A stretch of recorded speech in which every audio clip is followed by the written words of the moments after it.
kami begitu bahagia. Tapi kenapa sekarang jadi begini? Si Gina mana lagi nih? Aku ditinggalin di rumah sendiri. Sepertinya aku harus cari suamiku. Suamiku, tunggu aku.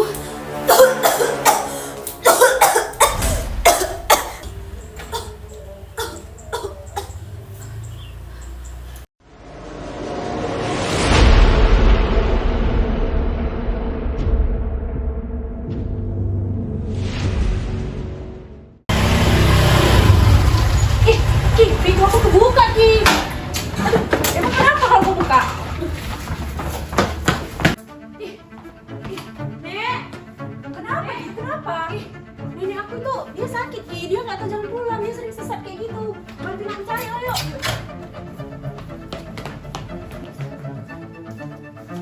Ki, kenapa nggak pakai grab aja? Terus pakaian masih sekitar sini. Ki, kemana ya, Ki? Tengok-tengok ya, Ki. Aduh. Bentar. Kayaknya ini tahu nenek aku. Kita cari kemana ya, Ki? Nek. Oh, taman di tepi ini kayaknya. Dia sering nyari kaki aku ke situ lah. Ayo kita ke sana, Ki. Mana sih suamiku? Kenapa dia lama sekali datangnya?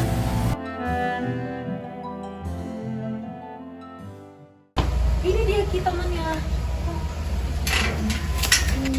Nek. Nek. Nenek biasanya di mana? Biasanya di sini sih, ada kursi. Kayaknya dia sering sama si kakekku kesini kemarin itu. Tapi oh itu Ki, itu Ki. Ih, Nek. Nenek ngapain di sini? Ayo kita pulang. Kalian siapa? Ih, aku cucumu. Enggak, aku di sini lagi nunggu suami aku. Enggak, nenek harus pulang. Kenapa nenek selalu berkeliaran? Gina tadi lagi kuliah. Aku tahu kayak gitu. Iya. Aku tahu kalian itu orang asing yang cuma mau menculik aku. Bukan. Ini, lihat. Ini jam tangan nenek kan yang dikasih sama kakek. Kamu pencuri. Itu jatuh. Itu jatuh tadi di Aku jalan. nggak percaya. Aku sedang nunggu suamiku di sini. Nek, ayo kita pulang, Nek. Ini panas hari. Nenek nanti sakit. Enggak, aku lagi nunggu suamiku. Kalian pergi saja, kan orang asing yang mau menculik aku. Nek, ayo kita pulang. Kakek udah di rumah. Nenek harus percaya sama aku. Aku bukan orang asing. Nenek Kau berbohong. Enggak, kakek tadi pulang kerja langsung ke rumah. Nenek harus pulang sama aku. Nanti nenek sakit di sini. Baiklah, aku harus segera menemui dia. Ayo. Perilaku ini sering kali terjadi secara berulang. Kebingungan ringan, disorientasi, dan hilangnya ingatan tentang orang terdekat.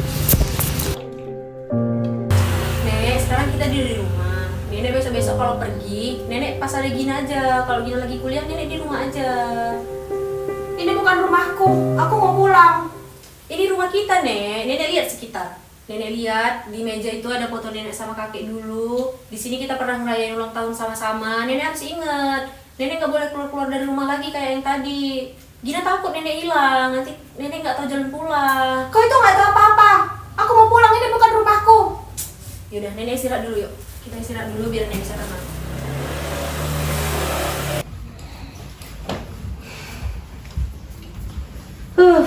Capek juga aku kadang-kadang kayak ini. Gimana ya? Emang nenekmu sakit apa?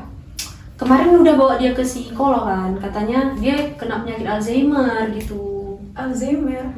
Emang nenekmu sekarang usianya udah berapa? Kayaknya sekitar 62-an, 62-an gitu lah usia dia. Awal mulanya itu kenapa? Oh gini sih, dari cerita mama aku dulu kan. Katanya awalnya nenek aku ini kan dipecat.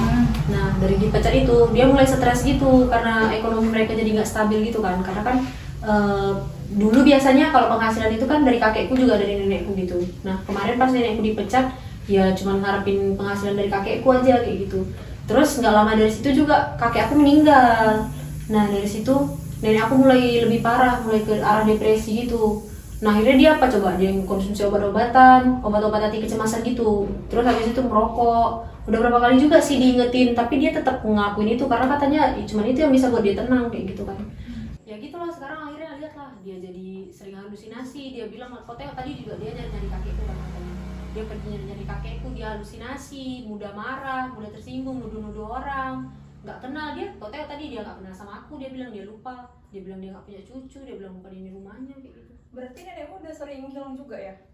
Udah lumayan sih sejauh ini, karena kemarin itu loh pas udah sebelum didiagnosa itu udah juga, cuman aku nggak tahu kan dulu, aku kira ya mungkin penyakit biasa aja gitu, rupanya dia kena Alzheimer.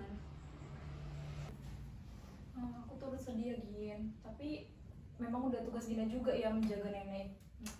Iya sih, karena kan kalau nggak ada nenek aku ya aku nggak punya siapa-siapa lagi juga, jadi aku harus jagain nenek aku sih, memang udah seharusnya.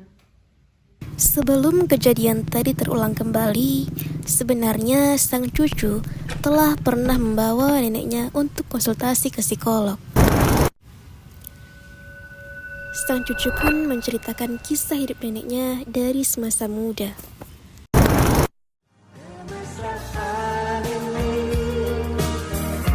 Janganlah cepat berlalu, kemesraan ini ingin ku kenang selalu. Hatiku damai, jiwaku tentram di sampingmu. Halo Cai, lagi ngapain? Biasa lagi menata foto suamiku. Kau masih terpuruk dalam itu ya? Ya, walaupun suamiku sudah lama meninggalkan aku, sepertinya aku tidak bisa melupakannya. Ya kau tahulah kan, semenjak dia nggak ada, hidup aku jadi berantakan. Hidup aku kosong, bahkan gairah hidup aja aku sekarang udah nggak ada.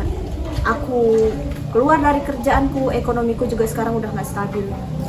Aku paham kok semuanya, tapi kau harus kuat. Terus aku ada saran sih, kenapa kau nggak nyoba cerita sama orang gitu? Mungkin aku nggak akan cerita ke siapa-siapa.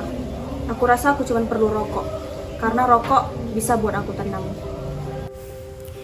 Di masa mudanya, nenek mempunyai kebiasaan merokok dan mengonsumsi obat anti kecemasan. Iya, aku masih minum obat ini. Kadang-kadang ketika aku merasa sendiri, bahkan merasa cemas, hanya obat ini yang bisa buat aku tenang. Ya, kau tahulah kan. Setiap aku buka album ini, aku tuh rindu sama kenangannya. Kadang-kadang aku cuma ingin bebas dari situasi ini, tapi aku rasa aku nggak bisa. Cuman obat sama rokok yang bisa ngebantu aku tenang. Cucu pun memberi obat anti kecemasan yang selama ini dikonsumsi nenek kepada psikolog.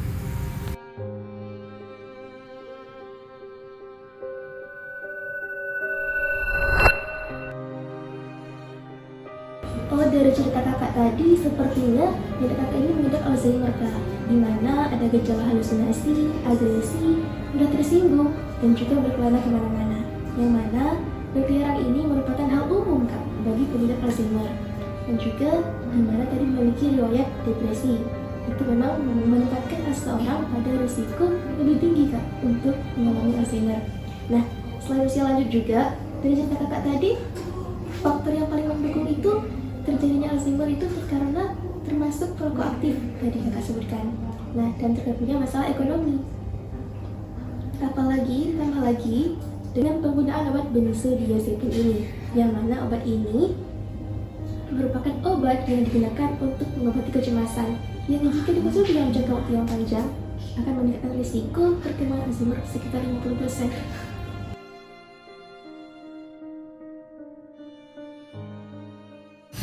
Memahami riwayat hidup pasien dapat membantu dalam menangani penyakit Alzheimer. Faktor risiko Alzheimer diantaranya riwayat depresi, kebiasaan merokok, penggunaan obat untuk kecemasan, serta status pekerjaan yang rendah. Pengalaman trauma seperti kehilangan pasangan juga dapat memperburuk keadaan ini. Pasien Alzheimer sering merasa gelisah, bingung, serta berkeliaran tanpa tujuan, dan sering melupakan informasi yang ada. Alzheimer bukan hanya penyakit yang merusak memori, tetapi juga perjalanan hidup yang dipengaruhi oleh banyak faktor, fisik, emosional, dan lingkungan. Cinta kita akan